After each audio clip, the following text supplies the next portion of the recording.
O milagre dos pães e peixes. Mateus capítulo 14, versículos 13 a 21. Jesus, ouvindo isso, retirou-se dali num barco para um lugar deserto, à parte. Sabendo as multidões, vieram das cidades, seguindo-o por terra. Desembarcando, viu Jesus uma grande multidão. Compadeceu-se dela e curou os seus enfermos. Ao cair da tarde, vieram os discípulos a Jesus e lhe disseram: O lugar é deserto e vai adiantada a hora. Despede, pois, as multidões, para que, indo pelas aldeias, comprem para si o que comer. Jesus, porém, lhes disse: Não precisam retirar-se. Dai-lhes vós mesmos de comer. Mas eles responderam: Não temos aqui senão 5 pães e 2 peixes. Então ele disse: Trazei-mos. E tendo mandado que a multidão se assentasse sobre a relva, tomando os 5 pães e os 2 peixes, erguendo os olhos ao céu, os abençoou. Depois, tendo partido os pães, deu-os aos discípulos e estes às multidões. Todos comeram e se fartaram, e dos pedaços que sobejaram, recolheram ainda 12 cestos cheios. E os que comeram foram cerca de 5.000 homens, além de mulheres e crianças.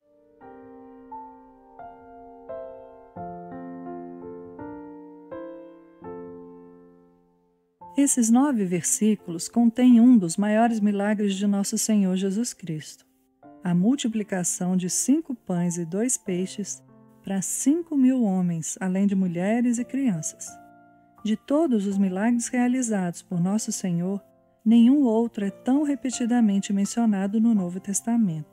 Mateus, Marcos, Lucas e João referem-se todos a esse prodígio. É evidente que esse acontecimento tem por intuito receber nossa mais especial atenção.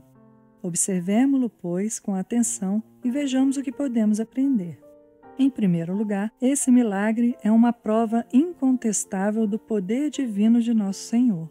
Saciar a fome de mais de 5.000 pessoas, contando apenas com 5 pães e 2 peixes, é algo manifestamente impossível sem uma multiplicação sobrenatural.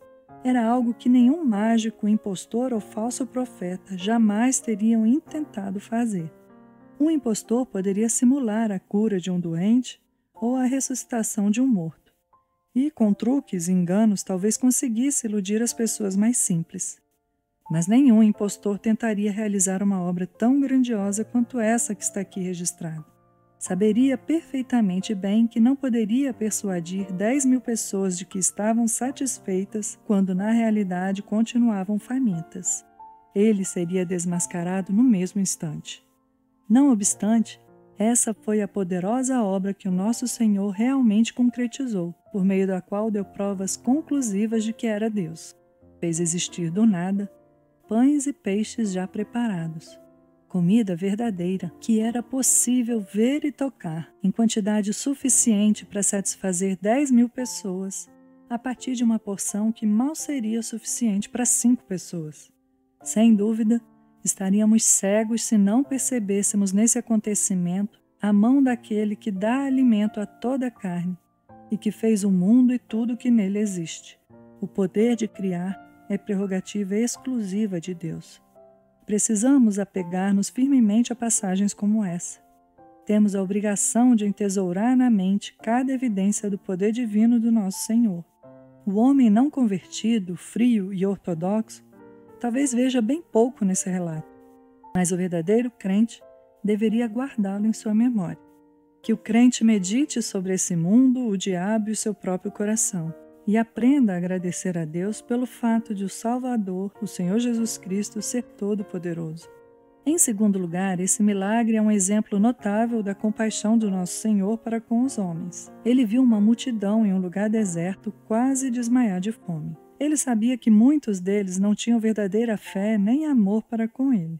Seguiam-no meramente por curiosidade ou por costume, ou então por algum outro motivo igualmente inferior. João 6:26. Mas nosso Senhor teve compaixão de toda aquela gente. Todos foram saciados. Todos participaram do alimento miraculosamente providenciado. Todos comeram e se fartaram, e ninguém foi embora faminto. Notemos o bondoso coração do nosso Senhor Jesus Cristo volvendo-se para os pecadores. Desde os dias da antiguidade, ele continua sempre o mesmo. Abre aspas. Senhor, Senhor Deus compassivo, clemente e longânimo, e grande em misericórdia e fidelidade. Fecha aspas. Êxodo 34:6. Ele não trata com os homens de acordo com os pecados deles, nem lhes retribui na medida das iniquidades de cada um. Mesmo aos seus próprios inimigos, ele cumula de benefícios. Por isso, ninguém será tão indesculpável no dia do juízo quanto aqueles que forem achados impenitentes. A bondade do Senhor conduz ao arrependimento. Romanos 2:4. Em todo o seu relacionamento com os homens no mundo, Jesus mostrou ter prazer na misericórdia. Miqueias 7:18. Que nos esforcemos por ser semelhantes a Ele. Quesnel escreveu, abre aspas, deveríamos ter abundância de piedade e compaixão para com as almas enfermas, fecha aspas. Por último, esse milagre é uma vívida ilustração da suficiência do Evangelho para satisfazer as necessidades da alma de toda a humanidade. Todos os milagres do nosso Senhor, sem dúvida, têm algum significado figurativo profundo e ensinam grandes verdades espirituais. No entanto, devemos tratá-los com reverência e discrição. É preciso tomar cuidado para não fazer como muitos dos antigos mestres que viam alegorias até mesmo onde não fora esse o intuito do Espírito Santo. Contudo, se existe um milagre que, além de seu sentido literal, também tem um sentido figurado bem manifesto, é justamente desse milagre que estamos tratando, o milagre da multiplicação dos pães e dos peixes. O que a multidão faminta em um lugar deserto representa para nós? Simboliza a humanidade inteira. Os filhos dos homens formam uma gigantesca companhia de pecadores que estão perecendo, famintos, em meio a um mundo hostil, desamparados, caminhando sem esperança rumo à destruição. Todos nós nos desgarramos como ovelhas perdidas. Isaías 53:6. Por natureza, estamos longe, muito longe de Deus. Nossos olhos não conseguem perceber toda a extensão do perigo que corremos. A realidade de cada ser humano é como diz a Bíblia, abre aspas, tu és infeliz, sim, miserável, pobre, cego e nu, fecha aspas. Apocalipse 3:17. Entre nós e a perdição eterna só existe um passo. O que os pães e peixes representam? Pareciam inadequados para atender à necessidade daquele momento, mas por meio de um milagre tornaram-se suficientes para alimentar cerca de 10.000 pessoas. Eles são como figuras da doutrina de Cristo crucificado em favor de pecadores. Para o homem natural, essa doutrina parece ser a debilidade em pessoa. Cristo crucificado era para os judeus uma pedra de tropeço e para os gregos loucura. 1 Coríntios 1:23. No entanto, Cristo crucificado tem demonstrado ser o pão de Deus, que desceu do céu para dar vida ao mundo. João 6:33. A história da cruz tem satisfeito amplamente as necessidades espirituais do homem, em todo lugar em que tem sido pregada. Milhares de pessoas de todas as classes sociais, idade ou nacionalidade são testemunhas de que o Evangelho é o poder e a sabedoria de Deus. 1 Coríntios 1:24. Todos têm provado do pão da vida e têm sido saciados. Eles têm descoberto que Jesus é verdadeira comida e verdadeira bebida. João 6:55.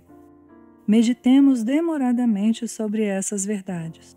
Há grande profundidade em todos os atos do nosso Senhor Jesus Cristo que ficaram registrados e que ninguém até hoje conseguiu sondar devidamente.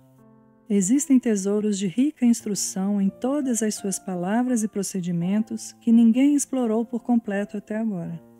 Muitas passagens dos evangelhos são como a nuvem que o servo de Elias viu. 1 Reis 18:44. Quanto mais as examinamos, maiores e mais importantes nos parecem. Nas Escrituras Sagradas há uma plenitude inexaurível. Parece que outros escritos tornam-se triviais quando nos familiarizamos com eles. Mas, em relação à Bíblia, quanto mais a lemos, mais rica se torna para nós.